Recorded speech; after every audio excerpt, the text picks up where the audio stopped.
ফজা পাগলা সংসদে হেভি মুক্তিযুদ্ধ দেখছেন তো? যতদিন রয়্যাল বেঙ্গল টাইগার থাকবে মুক্তিযোদ্ধা জিতবে, রাজাকার কোনোদিন এদেশে জয়লাভ করতে পারবে না। বিএনপির অন্যান্য এমপি মন্ত্রীরাও আমি তো এই নিয়ে এপিসোড করেছি। আবার দেখলাম জামাতের এমপি শাহজাহান সাহেব কইছে গোলাম আজম নাকি স্বাধীন পূর্ব পাকিস্তানের স্বপ্ন দেখেছেন। এই সংসদ একটা নাট্যশালা হয়ে যাইতেছে। মাঝে মাঝে দেখি এনসিপি মুক্তিযুদ্ধ করে সিক্কর পারে। মুক্তিযুদ্ধের নতুন রূপ তৈরি হয়েছে, মুক্তিযুদ্ধের নবায়ন হয়েছে। আমি এখন কই যাই, সবাই দেখে মুক্তিযোদ্ধা হয়ে গেছে, খালি আমি একাই রাজাকার হয়ে গেলাম।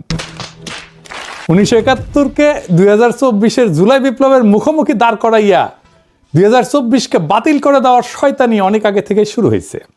এই শয়তানিটা শুরু করছে বিএনপি, পিছে ছিল ইন্ডিয়া আর আওয়ামী লীগের ন্যারেটিভ পাওয়ার। তাই জুলাইকে একটা দার্শনিক আর ঐতিহাসিক ভিত্তির উপরে দাঁড় করাতে না পারার দায় এখন পুরা জুলাইকে দিতে হইতেছে। মুক্তিযুদ্ধের ধারাবাহিকতায় নাকি জুলাই হয়েছে, এ বয়ান আগে আনে আসিফ নজরুল। আবার নাহিদ সংসদে দাঁড়ায় সে আসিফ নজরুলের কথা ধার করিয়া কইতেছে জুলাইয়ের মধ্য দিয়ে মুক্তিযুদ্ধের নবায়ন হয়েছে। হ্যাঁ, জুলাই মুক্তিযুদ্ধেরই ধারাবাহিকতা। শুনেন, জুলাই গণ অভ্যুত্থানের মধ্য দিয়ে মুক্তিযুদ্ধের নতুন রূপ তৈরি হয়েছে, মুক্তিযুদ্ধের নবায়ন হয়েছে। ভাই, মুক্তিযুদ্ধের চেতনা কোট আনকোট এইটার বিরুদ্ধেই তো জুলাই হয়েছে। শুনিছেন?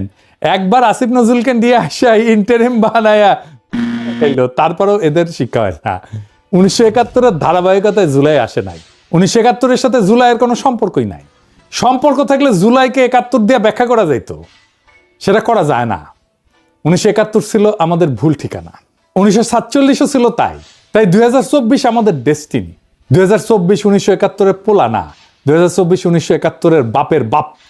সেই বাপকে 1971 চিনতে পারে নাই। আমি জানি আমার কথায় মেলা হাউকাউ হবি, কিন্তু যদি বাইসে থাকি এই ন্যারেটিভ প্রতিষ্ঠা করে দিয়ে যাবো ইনশাল্লাহ। আসেন আল্লাহর নামে শুরু করি। 16 জুলাই 2024 রংপুর বেগম রোকেয়া বিশ্ববিদ্যালয়ের সামনের রাস্তায় একটা ছেলে দাঁড়াইছে, হাতে শুধু একটা লাঠি, সামনে পুলিশ, শটগান উঁচায়, কয়েক গজ দূরত্ব মাত্র। ছেলেটা পিছায় না, উল্টা সামনে আগায় যায়, 2 হাত ছড়ায় দেয়, বুক চিতায় দাঁড়ায়। সে যেন বলতেছে গুলি করো, আমি প্রস্তুত। ঠিক কিনা? তাই তো, পুলিশ গুলি করলো। প্রথম গুলি ছেলেটা টললো না, দ্বিতীয় গুলি ছেলেটা মাটিতে পড়লো। আবু সাইদ, বয়স মাত্র 22। এই এক দৃশ্যের ভেতরে পুরা 2024-এর রহস্য, পুরা না বলা কথা লুকায় আছে। আবু সাইদ মরতে যায় নাই, সে জীবন দিতে গেছিল। মরতে যাওয়া আর জীবন দিতে যাওয়া দুইটা এক জিনিস না। মরতে যাওয়া বলতে কি বুঝি? রাস্তায় বাস উল্টায় মানুষ মারা যায়, রোগে মানুষ মারা যায়, ছিনতাইকারীতে ছুরিতে মানুষ মারা যায়। 71-এ পাকিস্তানি বাহিনীর হাতে গ্রামে গ্রামে মানুষ মারা গেছে, কেউ ঘরের ভেতরে, কেউ পালাইতে গিয়া, কেউ স্ত্রী সন্তান বাঁচাইতে গিয়া, এসব মৃত্যু। কিন্তু কেউই মরতে যায় নাই, তারা বাঁচতেই চাইছেন, মৃত্যু আইসা পড়ছে। এমনকি 1971-এর রণাঙ্গনের মুক্তিযোদ্ধারাও, যিনি অস্ত্র হাতে যুদ্ধে গেছিলেন, তিনিও বাঁচার আশায় গেছিলেন, জিতে ফিরে আসবো এই ভরসায়। গুলি লাগলে শহীদ, কিন্তু গুলি না লাগলে ফিরে আসবো, আমার দেশ পাবো, আমার পরিবার পাবো। যুদ্ধে গেছেন কিন্তু মরতে যান নাই। জীবন দেওয়া সম্পূর্ণ আলাদা জিনিস। জীবন দেওয়া মানে আপনি জানেন আপনি ফিরবেন না, আপনি জানেন এই কাজটা আপনার জীবন দিয়ে শেষ হবে, আর আপনি সেটা মাইনে নিয়েই দাঁড়াইছেন। জুলাইয়ের শহীদেরা সবাই এই জিনিস করছে। মুগ্ধ যখন গুলির মুখে পানি বিতরণ করতেছে, সে জানতো পরের গুলি তার গায়ে লাগতে পারে। ফায়াজ যখন বুক চিতাইছে, জানতো, ওয়াসিম, অনেক, সাজিদ সবাই জানতো এই ছেলেরা বাঁচতে যায় নাই, তারা জীবন দিতে গেছে। তাহলে আবু সাইদ আলাদা কেন? আবু সাইদ এই জীবন দেওয়ার দৃশ্যটা আমাদের দেখায় দিলেন সবার আগে, সবচেয়ে স্পষ্টভাবে। হাত ছড়ানো, বুক উন্মুক্ত, গুলির মুখে স্থির। ভিডিও আছে, ছবি আছে। ওই ছবিটা একটা দলিল, ওই ভিডিওটা একটা দলিল। ওই ছবিটা শাহাদাতের ব্যাকরণ শিখাইছে, গ্রামার শিখাইছে। ওই ছবিটা দেখে কোটি মানুষ বুঝছে, এইভাবে দাঁড়াইতে হয়। তিনি জুলাইয়ের প্রথম শহীদ না, তিনি জুলাইয়ের সবচেয়ে দৃশ্যমান শহীদ। তার শাহাদাত শুধু একার সাক্ষ্য না, সেটা পুরা জুলাইয়ের সাক্ষ্যকে দৃশ্যমান করছে। এই জন্যে তার কথা বললে সব শহীদের কথা বলা হয়। আর এই প্রশ্নটাই জরুরি যে এই ছেলেরা জীবন দিতে গেল কেন? কি এমন কথা ছিল তাদের যা শুধু রক্ত দিয়ে বলা যায়? এই প্রশ্নের উত্তরেই লুকায় আছে পুরা 2024, পুরা জুলাই। 2024-এর নিরস্ত প্রতিরোধ আর শাহাদাত, এই দুইটার তফাৎ কি? তফাৎটা শুধু কৌশলের না, তফাৎটা অস্তিত্বের। অস্ত্র হাতে যুদ্ধ মানে কি? মানে আমার ক্ষমতা আছে, তোমারও ক্ষমতা আছে, দেখি কে জেতে। এটা ক্ষমতার লড়াই। আমার গুলি বরং তোমার গুলি, আমার সেনা বরং তোমার সেনা। এই যুদ্ধে আমি যদি জিতি, আমি তোমার রাষ্ট্রের জায়গায় আমার রাষ্ট্রকে বসাবো। কাঠামো এক, শুধু মালিক বদল। এটাই হয়েছে 1971-এ। আমরা পাকিস্তানি সেনাকে অস্ত্র দিয়ে হারাইছি, নিজেরা পারি নাই যদিও, ভারতীয় সেনাদের ডাইকে আনছি, আমরা জিতছি যাই হোক, কিন্তু আমরা জিতে কি পাইছি? পাকিস্তানি কাঠামো। শুধু মালিক বদলাইছে। কেন? কারণ অস্ত্র দিয়ে আপনি ক্ষমতা বদলাইতে পারেন, কাঠামো তো বদলাইতে পারেন না। পাকিস্তান আমলে কোন কাঠামোটা বদলাইছে বলেন? কোনোটাই বদলায় নাই। অস্ত্রের যুক্তি একটাই, যার শক্তি বেশি সে যেতে। আপনি যদি অস্ত্র দিয়ে যেতেন, আপনি সেই যুক্তিকেই বৈধতা দিতেছেন, তাহলে আপনার নিজের রাষ্ট্র সেই একই যুক্তিতে চলবে তো। এই জন্য 1971-এর পরে বাকশাল আসছে, স্বৈরশাসন আসছে, আয়না ঘর আসছে, হাসিনা আসছে, কারণ যুক্তি বদলায় নাই, শুধু শক্তিধর বদলাইছে। এইবার দেখেন 2024-এ কি হয়েছে। আবু সাইদের হাতে শটগান ছিল না, কামান ছিল না, বন্দুক ছিল না, ভারতীয় সেনাবাহিনী পাশে ছিল না, তার হাতে ছিল একটা লাঠি আর তার বুক। ক্ষমতার হিসাবে এটা একটা অসম যুদ্ধ। আবু সাইদের জেতার কোনো সম্ভাবনা ছিল না, কিন্তু আবু সাইদ জেতার জন্য তো দাঁড়ায় নাই, তিনি দাঁড়াইছিলেন সাক্ষ্য দিতে। অনেকে বলবে এটাই তো গান্ধীর অহিংসা, নিরস্ত্র প্রতিরোধ। না, এটা গান্ধীর অহিংসা না। কেন আবু সাইদের প্রতিরোধ গান্ধীর অহিংসা না? গান্ধীর অহিংসা ছিল একটা কৌশল। উনি বুঝছিলেন যে ব্রিটিশের অস্ত্র আছে, আমাদের নাই, তাই অস্ত্রের লড়াইয়ে যাব না, বরং নৈতিক চাপ দিয়ে ব্রিটিশকে লজ্জায় ফেলবো। সেজন্য অনশনে যাইতো। গান্ধী বলতো না মরতে আসছি, বলতো জেলে যাব, অনশন করব, লজ্জা দিব। তো আবু সাইদ এটা করেন নাই, তিনি গেছেন সাক্ষ্য দিতে, শাহাদাত বরণ করতে। গান্ধী রাষ্ট্রের ন্যায় বিচার চ্যালেঞ্জ করতেছেন, আবু সাইদ রাষ্ট্রের সার্বভৌমত্বের ধারণাকে চ্যালেঞ্জ করতেছেন। প্রথমটা সংস্কারের দাবি, দ্বিতীয়টা কাঠামো ভাঙার দাবি। এইখানেই 2024 আলাদা। এই জন্য গান্ধীর ভারত আজকেও ব্রিটিশ কাঠামোতে চলে। সংসদ ভবন ব্রিটিশ, আইন ব্রিটিশ, আমলাতন্ত্র ব্রিটিশ, শুধু সাদা চামড়ার জায়গায় বাদামি চামড়া। কিন্তু 2024-এর শাহাদাত হাসিনার কাঠামোর বৈধতাকে ধ্বংস করে দিচ্ছে। শাহাদাত মানে কি? শুধু জীবন দেওয়া? শাহাদাত 3 অর্থের একটা শব্দ। শাহাদাত শব্দের 3টা অর্থ। প্রথম অর্থ সাক্ষ্য দেওয়া। একজন মুসলমান যখন বলে আশহাদু আল্লাহ ইলাহা ইল্লাল্লাহ, সে তখন সাক্ষ্য দিতেছে আল্লাহ ছাড়া কোনো উপাস্য নাই। দ্বিতীয় অর্থ সত্যের পক্ষে দাঁড়ানো, শুধু মুখে বলা না, শরীর দিয়ে দাঁড়ানো। তৃতীয় অর্থ মৃত্যু, যখন সাক্ষ্য রাখার জন্য জীবন দিতে হয়, সেই সাক্ষ্যদাতা হন শহীদ। শাহাদাত মানে এমন এক সাক্ষ্য যা শরীর দিয়ে লেখা, রক্ত দিয়ে লেখা। আবু সাইদ যখন বুক চিতায় দাঁড়াইলো, তার শরীর ছিল কলম, তার রক্ত ছিল কালি। সে লিখতেছিল একটা বাক্য যেটা মোছা যাবে না। কোন বাক্য লিখতেছিল তাহলে আবু সাইদ? লিখছে তোমাদের রাষ্ট্র চূড়ান্ত না, তোমাদের গুলি চূড়ান্ত না, তার উপরে একজন আছেন, তার কাছ থেকে হিসাব হবে। এই বাক্য নতুন না, এই বাক্য তিতুমিল লিখছিলেন নারকেল বাড়িয়ায়, দুদুমিয়ার ফাড়ায় যে কৃষকেরা লিখছিলেন জমিদারের লাঠির সামনে। আর এই বাক্য আবু সাইদ লিখলেন 2024-এ রংপুরের রাজপথে।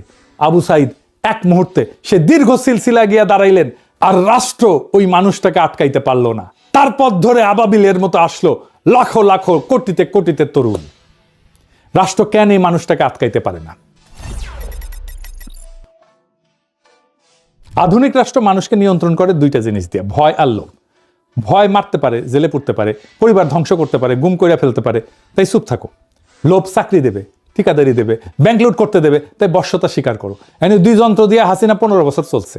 কিন্তু আবু সাইদ যখন বুক পাইতে দাঁড়াইলো, সেই মুহূর্তে রাষ্ট্রে পুরো যন্ত্র অচল। কেন? কারণ যে বিশ্বাস করে মরলে শহীদ, জান্নাতে যাব, তার উপরে ভয়ের কোনো ক্ষমতা নাই তো।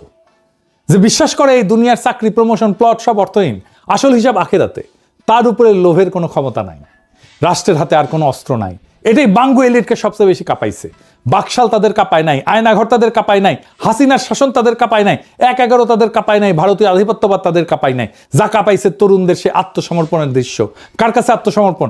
রাষ্ট্রের কাছে না, আল্লাহর কাছে। জার্মান আইন দার্শনিক কার্ল স্মিথ 1922 সালে বললেন, আধুনিক রাষ্ট্রের সব ধারণায় আসলে চুরি করা থিওলজি। আধুনিক রাষ্ট্রের একটা ধারণা আছে সোভারেন, সার্বভৌম, চূড়ান্ত রাষ্ট্র, চূড়ান্ত সার্বভৌম, যার উপরে কেউ নাই। এটা আল্লাহর গুণাবলী থেকে চুরি করা। আরেকটা ধারণা আছে স্টেট অফ এক্সেপশন, জরুরি অবস্থা। রাষ্ট্র বলে আজ আইন কাজ করবে না, সংবিধান স্থগিত, আমার ইচ্ছায় চলবে, এটাই চলবে। এটাই সার্বভৌমত্ব, এটাই সবচেয়ে বড় চুরি। ভাবেন, মুসা নবীর সামনে সাগর 2 ভাগ হয়েছিল কেন? কারণ আল্লাহ চাইছিলেন। প্রকৃতির নিয়ম সেই মুহূর্তে স্থগিত হয়ে গেছিল। ইব্রাহিম নবীকে আগুনে ফেলা হয়েছিল, আগুন পুড়াইতে পারে নাই, কারণ আল্লাহ চাইছেন, নিয়ম স্থগিত। এক্সেপশন, নিয়মের উপরে দাঁড়ায় নিয়ম স্থগিত করার ক্ষমতা, এটাই সার্বভৌমত্ব। এটা একমাত্র আল্লাহর, কেউ পারে না। এটা আর কেউ পারে না। আধুনিক রাষ্ট্র ওই ক্ষমতাটা চুরি করছে, সে বলে আমি পারি। হাসিনা যখন বলে জরুরি অবস্থা, উনি বলতেছেন সংবিধান কাজ করবে না। যখন বলতেছে আদালত আমার ইচ্ছায় চলবে, নির্বাচন আমার ইচ্ছায় আসবে, কে এমপি হবে আমি ঠিক করব, কে বেঁচে থাকবে, কে মারা যাবে, কে গুম হবে, কাকে গুলি করব, কাকে বাঁচতে দেবো না, কাকে দেশান্তরী করব, এটাই আমি ঠিক করব। সে তখন নিজেকে আল্লাহর জায়গায় বসাইতেছে। তিনি বলতেছেন নিয়ম স্থগিত করার ক্ষমতা আমার, এই ক্ষমতা মানুষের না, এই ক্ষমতা রাষ্ট্রের না, এই ক্ষমতা একমাত্র আল্লাহর। আর সবচেয়ে গভীর চুরি দিন আর দুনিয়ার বিভাজন। রাষ্ট্র বলে ধর্ম প্রাইভেট, রাজনীতি পাবলিক, মসজিদ একটা জায়গা, রাজপথ আর একটা। ইসলাম বলে দিন আর দুনিয়া আলাদা না, একই। পাকিস্তান এই চুরির উত্তরাধিকারী, বাংলাদেশে ওই চুরির উত্তরাধিকারী, হাসিনার রাষ্ট্রের চুরির উত্তরাধিকারী। আবু সাইদ বুক পেতে দাঁড়ানো সেই দাবিকে এক লহমায় চুরমার করে দিল। সে বলল তুমি চূড়ান্ত না, তোমার রাজপথ মসজিদ বিভাজন আমরা মানি না। এই এক বিশ্বাসে পুরো রাষ্ট্রের ভিত্তি কাঁপলো। হাসিনা পলাইলো। তারেক রহমান বলছিল শহীদরা শুধুমাত্র একটা সংখ্যা না, একটা প্রাণের সমাপ্তির অর্থ হইল একটা পরিবারের মৃত্যু, একটা স্বপ্ন এবং সম্ভাবনার অবসান। আসলে কি শহীদের মৃত্যু স্বপ্ন আর সম্ভাবনার অবসান? শহীদরা মরে না, না, শহীদরা মরে না, সে মহাজীবনে যায়। কিভাবে? কোরআনে একটা আয়াত আছে, আপনারা জানেন, আল্লাহর পথে যারা নিহত হয় তাদের মৃত বলো না, বরং তারা জীবিত। কিন্তু তোমরা তা বুঝতে পারো না। এটা শুধু ধর্মীয় সান্ত্বনা না, এটা অস্তিত্বের সত্য। আমাদের সাধারণ জীবন কি? জন্ম, খাওয়া, বাঁচা, কাজ, বার্ধক্য, মৃত্যু, শেষ, মাটির নিচে পৌঁছে যাওয়া। কিন্তু শহীদের জীবন আলাদা। শহীদের মৃত্যুর মুহূর্তে সে এক সাধারণ জীবন থেকে বাইর হয়, এক মহাজীবনে প্রবেশ করে। সে মহাজীবন যা এই ডেল্টার মাটিতে গাথা। জাতি তুমির জীবন, যা হাজী শরীয়তুল্লাহর জীবন, যিনি 1831-এ নারকেলবাড়িয়ার বাঁশের কেল্লায় ব্রিটিশ কামানের গোলার সামনে বুক পেতে দিছিলেন। যা ফারায়েজি বাহিনীর সেই কৃষক শহীদের জীবন, যাদের নাম পাঠ্য বইয়ে নাই, কিন্তু যাদের রক্ত পদ্মা মেঘনায় মাটিতে মিশে আছে। যা 1943-এর দুর্ভিক্ষে মইরা যাওয়া সেই লক্ষ লক্ষ হতভাগ্য বাঙালির জীবন, যারা ব্রিটিশ সাম্রাজ্যের লুটের সাক্ষী। আর যা 2024-এ আবু সাইদের জীবন। এই সব শহীদই একই সুতায় গাথা। তাদের রক্ত একই আকাশের নিচে পড়ছে, তাদের সাক্ষ্য এক, তারা সবাই এই ডেল্টার শহীদ। পদ্মা মেঘনা যমুনার মাটিতে মিশা শহীদ। শহীদ মরে না, সে বাঙালি মুসলমানের 8 শতাব্দীর সেই অমর কাফেলায় দুইকা যায়, একটাই উৎসে ফেরে। উৎস কি? জার্মান দার্শনিক মার্টিন হেইডেগার বলেন, আধুনিক মানুষের সবচেয়ে বড় অসুখ হইল সে উৎস থেকে বিচ্ছিন্নতা। মানুষ যখন মাটি, তার ভাষার ইতিহাস হারায়, সে আসলে অস্তিত্ব হারায় না, সে আছে কিন্তু পূর্ণভাবে নাই। হাইডেগারের নাম দিছেন অপ্রকৃত অস্তিত্ব, ইনঅথেন্টিক এক্সিস্টেন্স। পাকিস্তানের 24 বছর বাঙালি মুসলমান অপ্রকৃত, ইনঅথেন্টিক। তাকে বলা হয়েছিল তুমি পুরা মুসলমান না, তোমার বাঙালিত্ব ফেলো, ছুঁড়ে ফেলো। বাংলাদেশে 55 বছর বাঙালি মুসলমান অপ্রকৃত, ইনঅথেন্টিক। তাকে বলা হয়েছিল তুমি মুসলমান পরিচয় নিয়ে তো প্রগতিশীল হইতে পারবা না, তোমার মুসলমানিত্ব ফেলো। বাঙালি মুসলমানের জীবন 77 বছর অপ্রকৃত অস্তিত্ব, ইনঅথেন্টিক এক্সিস্টেন্স।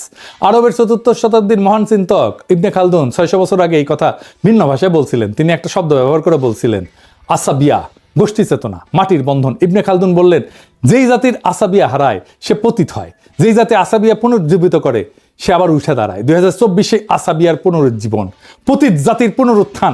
আবু সাইদ যখন বুক চিতায় দাঁড়াইলেন, তিনি এক মুহূর্তে আমাদের জাতিকে আসাবিয়া ফিরিয়ে দিলেন। এইটাই উৎসে ফেরা। কোন উৎসে ফেরা? বাঙালি মুসলমানের উৎস এই গাঙ্গেয় বদ্বীপে, এই ডেল্টায়, নদীতে, পলিমাটিতে, কৃষকের ঘামে। বাংলা ইসলাম আসছে নদীর সাথে, কৃষির সাথে, পীর দরবেশের সাথে, স্থানীয় সমাজের সাথে মিশা। বাঙালি মুসলমান এই মাটির সন্তান। তাহলে তার উৎসে ফেরা মানে তার নিজের 8 শতাব্দীর ইতিহাসে ফেরা। যে ইতিহাস 47 চাপা দিছিল, যে ইতিহাস 71 চাপা দিছিল। আসেন এইবার সেই ইতিহাসটা দেখি। 8 শতাব্দীর চাপা পড়া কণ্ঠস্বর কি ছিল সেই ইতিহাস? বাঙালি মুসলমান 1000 বছর ধরে 4টে জিনিস চাইছে, একসাথে চাইছে। প্রথম, জমির অধিকার। দ্বিতীয়, কেন্দ্রের বিরুদ্ধে প্রান্তের অধিকার। তৃতীয়, বাংলার ভূখণ্ডের নিজস্ব রাজনীতি। চতুর্থ, নাগরিক মর্যাদা। বাঙালি মুসলমান, এই মাটির মানুষ, এই 3টাই পূর্ণ। এই 4-5টা বড় মুহূর্ত আসছে বাঙালি মুসলমানের জীবনে, দুর্ভাগ্যজনকভাবে একবারে আসেনি। 1 নম্বর মুহূর্ত কখন আসছে? সেইটা ছিল বঙ্গীয় সুলতানি আমল। শামসুদ্দিন ইলিয়াস শাহ 1352 সাল। প্রথম দিন বাংলা দিল্লির প্রদেশ না, নিজেই রাষ্ট্র। প্রথম দিন বাঙালি জানলো আমাদের শাসন করতে দিল্লি লাগে না, আমরাই পারি। এই স্মৃতি 2024-এ ফিরল, যখন আমরা বললাম ভারত আমাদের নিয়তি ঠিক করবে না, দিল্লি না ঢাকা, ঢাকা ঢাকা।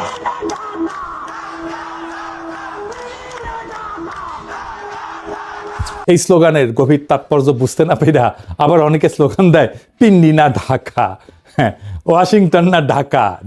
যাই হোক, সেই 670 বছরের আগের উৎসে ফেরা ছাড়াও আর এক উৎসে আমরা ফিরছি। ঈসা খাঁ এবং ভাটির রাজত্ব 16 শতকে। মোগল সাম্রাজ্য বাংলা জয় করতে চাইতেছে, দিল্লির শাসন প্রতিষ্ঠা হবে। ঈসা খাঁ আর 12 ভূঁইয়া রুইখা দাঁড়াইলেন। মুঘল বিরোধী যুদ্ধ। কিন্তু এটা শুধু যুদ্ধ ছিল না, এটা ছিল নদীর ফেডারেলিজম। ভাটির ভূগোল, নদী আর জলাভূমির দেশ, কোনো একক রাজা সব নিয়ন্ত্রণ করতে পারে না। ছোট ছোট শক্তিকেন্দ্র, স্থানীয় জোট, 12 জন ভূঁইয়া, তারাই বাংলা শাসন করে। ইসাকার সাথে দাঁড়াইছিলেন রাজা কংস নারায়ণ ভৌমিক, 12 ভূঁইয়ার এক ভূঁইয়া। হিন্দু মুসলমান দাঁড়াইলেন পাশাপাশি, মুসলমান ভূঁইয়ার পাশে দিল্লির বিরুদ্ধে। ধর্ম না, এই মাটি ছিল তাদের ঐক্যের ভিত্তি। ঠিক যেভাবে 2024 মীর মুগ্ধের পাশে দাঁড়াইছিল হৃদয় তারুয়া। 400 বছর পরে একই ব্যাকরণ, সেই একই ফেডারেলিজমের কল্পনা ছিল 1940-এ আবার শেরে বাংলা ফজলুল হকের লাহোর প্রস্তাবে। তিনি ভারতের সংখ্যালঘুদের একাধিক রিপাবলিক চাইছিলেন। সেই ধারণায় 1966-তে 6 দফায় ফিরছিল। জিন্না ইন্ডিয়ার কাছে যা যা চাইছিলেন, আমরা 6 দফায় পাকিস্তানের কাছে তাই চাইছি। বিষয়টা ব্যাখ্যা করি, আরো গভীরে গিয়া মজা লাগবে। দেখেন একটা আশ্চর্য মিল। জিন্না 1940-এর লাহোর প্রস্তাবে ভারতের কাছে কি চেয়েছিলেন? মুসলমানদের জন্য আলাদা অটোনোমাস ইউনিট, নিজস্ব আইনসভা, নিজস্ব শিক্ষা ব্যবস্থা, নিজস্ব অর্থনৈতিক নিয়ন্ত্রণ, কেন্দ্রের হাতে শুধু প্রতিরক্ষা আর পররাষ্ট্র, বাকি সব প্রদেশের। মুসলমানরা ভারতের সংখ্যালঘু, তাই তাদের সুরক্ষা দরকার কেন্দ্রের হিন্দু সংখ্যাগরিষ্ঠ থেকে, তাই না? মুজিব 1966-তে 6 দফায় পাকিস্তানের কাছে কি চাইলেন? বাঙালিদের জন্য ফেডারেল অটোনমি, নিজস্ব আইনসভা, নিজস্ব মুদ্রা, নিজস্ব রাজস্ব, নিজস্ব মিলিশিয়া, কেন্দ্রের হাতে শুধু প্রতিরক্ষার পররাষ্ট্র, বাকি সব প্রদেশের। বাঙালিরা পাকিস্তানের সংখ্যাগরিষ্ঠ, কিন্তু পশ্চিম পাকিস্তানি এলিটের নির্যাতনে সংখ্যালঘুর মতো বঞ্চিত, তাই তাদের সুরক্ষা দরকার কেন্দ্রের পাঞ্জাবি উর্দু আধিপত্য থেকে। দেখলেন তো, একই দাবি, একই যুক্তি, একই কৌশল। জিন্না ভারতের কাছে যা চাইছেন, মুজিব পাকিস্তানের কাছে ঠিক একই জিনিসটা চাইতেছেন। 6 দফা লাহোর প্রস্তাবের বাংলা অনুবাদ, আর কিছু না। জিন্না ভারত ছাড়তে চান নাই, ভারতের ভিতরে অটোনমি চাইছেন, কংগ্রেস দিল না, তিনি বাধ্য হয়ে আলাদা রাষ্ট্র করলেন। মুজিব পাকিস্তান ছাড়তে চান নাই, পাকিস্তানের ভিতরে অটোনমি চাইছেন, ভুট্টো ইয়া দিল না, তিনি বাধ্য হয়ে আলাদা রাষ্ট্র করলেন। পাকিস্তান বাধ্য হয়ে, বাংলাদেশও বাধ্য হয়ে। দুটাই কারেকশন, দুটাই প্ল্যান বি। জিন্নার প্ল্যান এ ছিল ভারতের ভিতরে মুসলমানের অটোনমি, ব্যর্থ হয়েছে। তারপরে প্ল্যান বি হয়েছে পাকিস্তান। মুজিবের প্ল্যান এ ছিল পাকিস্তানের ভিতরে বাংলার অটোনমি, ব্যর্থ হয়েছে। Plan B Bangladesh. দুই ফাউন্ডার, একই প্লেবুক। আর এই জন্যই দুই রাষ্ট্র শেষমেশ একই রকম হয়ে গেল। কারণ যেই রাষ্ট্রের প্ল্যান এ ছিল অন্য রাষ্ট্রের ভিতরে থাকা, সেই রাষ্ট্র প্ল্যান বি হিসেবে দাঁড়াইলেও কখনো নিজস্ব ডেস্টিনি তৈরি করতে পারে না। সে শুধু আগের কাঠামোর কপি বানায়। পাকিস্তান ব্রিটিশ ভারতের কাঠামোর কপি, শুধু মুসলমান পরিচয়ের পোশাকে। বাংলাদেশ পাকিস্তানের কাঠামোর কপি, শুধু বাঙালি পরিচয়ের পোশাকে। দুটোই অন্যের ছায়া, নিজস্ব ভিত্তি নাই। এই জন্যই 2024 ভিন্ন। 2024 কারো ভিতরে অটোনমি চাইতেছে না। 2024 কারো প্ল্যান বি না। 2024 প্ল্যান এ, 800 বছরের পূর্ববঙ্গীয় ডেস্টিনির সরাসরি আর্টিকুলেশন। প্রথমবার, এইবার আসেন আগের আলাপে ফিরে যায়। 3 নম্বর মুহূর্ত কোনটা ছিল? ফারাজি আন্দোলন। হাজী শরীয়তুল্লাহ, তারপর তার ছেলে দুদু মিয়া। পাঠ্য বই বলে যে ধর্মীয় সংস্কার আন্দোলন, নামাজ ঠিকঠাক পড়ো, এইটুকুই। পাঠ্য বই মিথ্যা বলে। ফারাজি ধর্মের ভাষা নিয়ে রাজপথে নামছে, জমিদার নীলকর ঔপনিবেশিক অন্যায়ের বিরুদ্ধে। ধর্ম মসজিদে আবদ্ধ থাকলো না, ধর্ম জমির রাজনীতিতে ঢুকলো। দুদু মিয়ার সংগঠন, প্রতি 10টা পরিবারের একটা প্রধান, নিজেদের আদালত, নিজেদের বিচার। জমিদার আক্রমণ করলে কৃষক একসাথে দাঁড়ায়। এটা শুধু আন্দোলন না, এটা সমান্তরাল সমাজ, ধর্মের ভিত্তিতে তৈরি, লক্ষ্য জমির ইনসাফ।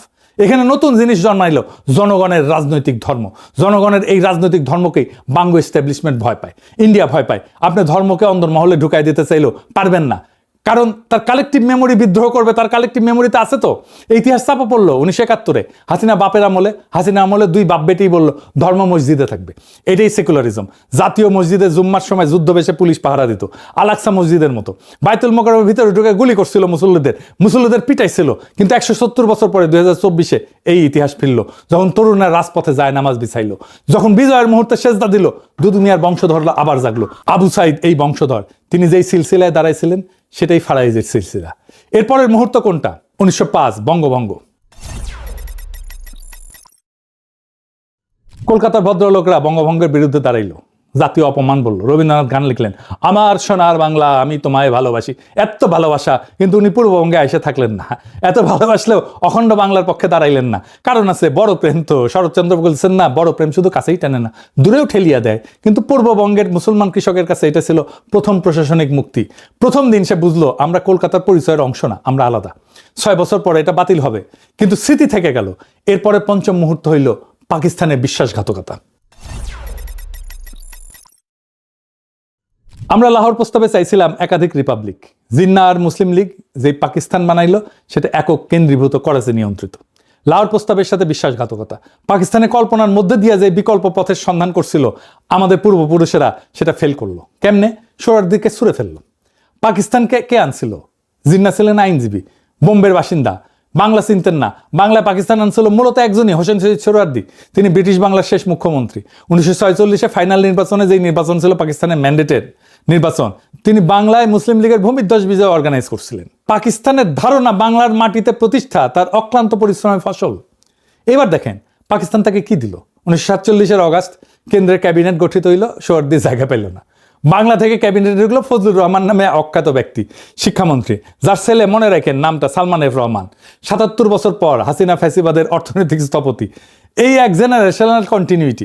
পূর্ব বাংলার প্রথম মুখ্যমন্ত্রী নির্বাচন সোহরাওয়ার্দী হারলেন কেন? কারণ তার সাপোর্ট বেস ছিল পশ্চিম বাংলায় মুসলিম এমপিদের মধ্যে। স্যার সিরিল র্যাডক্লিফের কলমে সেই এমপিরা ভারতে চলে গেছেন। জিতলেন খাজা নাজিমুদ্দিন, এক অপদার্থ লোক, সাথে নাই পাশে নাই কিসিমের। হ্যাঁ, যাই হোক, এইটা দুর্ঘটনা না, এটা নকশা। 1948-এ পাকিস্তানের বয়স 1 বছর। সোহরাওয়ার্দীকে মুসলিম লীগ থেকে বহিষ্কার করা হইল, গণপরিষদ থেকে বহিষ্কার করা হইল। যিনি পাকিস্তান আনছিলেন তিনি পাকিস্তানে অবাঞ্ছিত হয়ে গেলেন। পাকিস্তানের জন্মের প্রথম বছরে যে বাঙালি তাকে আনছিল তাকে ছুঁড়ে ফেলে দিছে। এটা ভুল সিদ্ধান্ত না, এটা পাকিস্তানের ডিএনএ ছিল। আর এই ছুঁড়ে ফেলা সোহরাওয়ার্দী কি করলেন? নতুন দল গঠন করলেন, আওয়ামী মুসলিম লীগ। মৌলানা ভাসানী সভাপতি। পাকিস্তানের বছর 2 বছর। বাংলার অর্গানাইজার পাকিস্তানের এগেনস্টে নতুন দল বানাইতেছেন। এই রিজেক্ট হওয়া সোহরাওয়ার্দীর হাত থেকেই ভাষা আন্দোলন, যুক্ত ফ্রন্ট, 6 দফা, মুক্তিযুদ্ধ সব শুরু। আইয়ুব খানের আত্মজীবনী ফ্রেন্ডস নট মাস্টার্সে 25 পৃষ্ঠায় সোহরাওয়ার্দী নিজে স্বীকার করছে পূর্ব পাকিস্তানের যত আন্দোলন সব তিনি কলকাঠি নাড়াইছেন 1947-এর ক্ষোভ থেকে। মানে 1971 শুরু হয়েছে 1947-এ। এই কথা সোহরাওয়ার্দী নিজেই লিখে গেছে। পাকিস্তান যেদিন বাংলার অর্গানাইজারকে সোহরাওয়ার্দীকে ছুঁড়ে ফেলছে সেই দিনই পাকিস্তান হারছে। বাকিটা 24 বছরের সময়ের ব্যাপার মাত্র। আর শুধু সোহরাওয়ার্দী না, পাকিস্তান শুধু মুসলমানের রাষ্ট্র হবে এই কথা কিন্তু ছিল না। পাকিস্তান হবে ভারতের সংখ্যালঘুদের রাষ্ট্র। সেই সব সংখ্যালঘু, যেই সব সংখ্যালঘু ভারতে নিরাপদ না তাদের ঘর। মুসলমান আর সংখ্যালঘু এক জিনিস না, কিন্তু আরো সংখ্যালঘু আছে। দলিত হিন্দু, বর্ণ হিন্দু সমাজে যাদের অস্পৃশ্য বানাইছে, কুয়ার পানি ছুঁইতে দেয় না, মন্দিরে ঢুকতে দেয় না, মানুষ হিসেবে গণনাই করে না। দলিতদের নেতা ছিলেন যোগেন মন্ডল। তিনি ভাবলেন ভারতে থাকলে ব্রাহ্মণদের পায়ের নিচে আমরা থাকবো। কংগ্রেস ব্রাহ্মণদের দল। পাকিস্তানে গেলে অন্তত মুসলমানদের সাথে আমরা সমান। মুসলমান আর দলিত একসাথে, দুইটাই সংখ্যালঘু, দুইটাই বর্ণ হিন্দুর হাতে নির্যাতিত। তিনি পাকিস্তান আন্দোলন করলেন। দেখা দেখি লক্ষ লক্ষ দলিত হিন্দু পাকিস্তান আন্দোলনের সমর্থন দিলেন। পাকিস্তান হইল, যোগেন মন্ডল পাকিস্তানের প্রথম আইনমন্ত্রী হইলেন। তারপর কি হইল? কয়েক বছরের মধ্যে দলিতদের উপরে নির্যাতন শুরু, জমি দখল, মন্দির ভাঙা, মেয়েদের তুলে নেওয়া।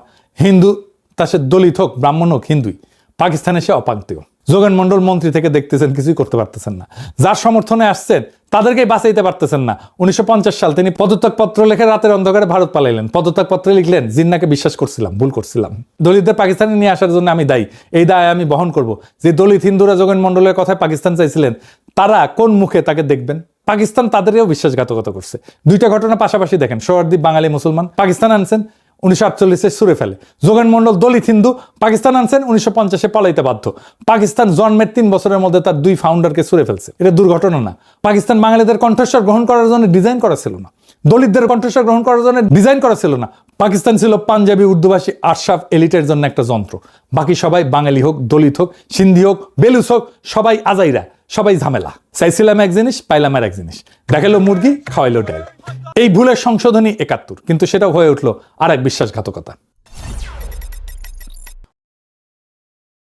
1971 বাস্তব ঘটনা। স্বাধীন বাংলাদেশে জন্ম হয়েছে, কিন্তু নর্মাল ডেলিভারি না, সিজার করা লাগিছে। ডাক্তার ছিল ইন্ডিয়া। দেশের মানুষ রক্ত দিছে, এই রক্ত মিথ্যা না, কিন্তু একটা পার্থক্য করতে হবে। মুক্তিযুদ্ধের মুহূর্ত আর মুক্তিযুদ্ধের রাষ্ট্র দুইটা এক জিনিস না। মুক্তিযুদ্ধের মুহূর্তটা পবিত্র, কিন্তু যুদ্ধ শেষে যে রাষ্ট্র দাঁড়াইলো সেইটা মুহূর্তের প্রতি